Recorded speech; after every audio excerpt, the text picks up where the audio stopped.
Hello everybody, welcome to Wednesday Wisdom. So for today we are going to be covering calcific tendonitis of the rotator cuff tendons.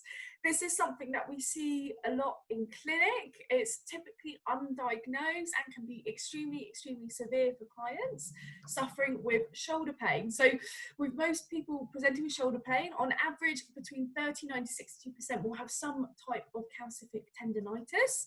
It is more common in women than men and typically over the age of 50.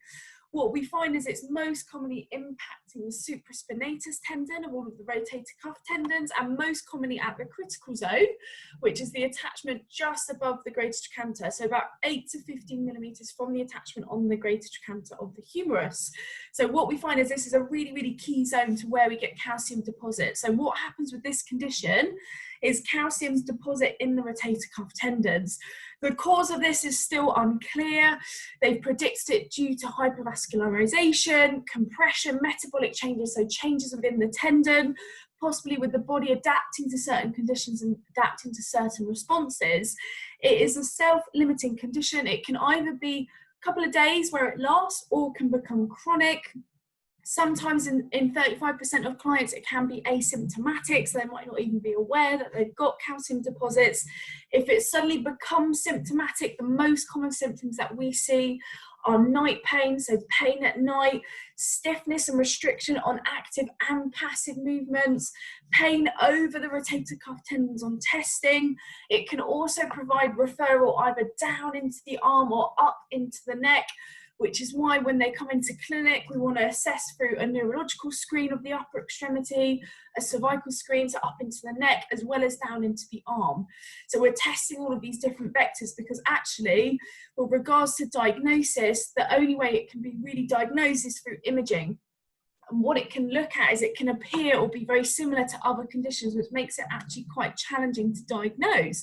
So that is why we send clients for MRI to have a look at the integrity of the tendon and to make sure that there's no additional damage or no other structures that have become involved, as it's very common to get this in relation to other shoulder pathologies. When they are treating calcific tendonitis, what you want to do is you want to remove the calcium deposits. This is done through surgery. So they go in and actually remove it from the tendon. The idea is it's so that we can get the tendon moving and so we can help it repair, because you want to create or stimulate the body's natural calcium reabsorption process. So it's all about reabsorbing that calcium from the area. Once it has recovered and that person has got the all clear, that is when we may come in, or a physio may come in and do rehabilitation of the shoulder.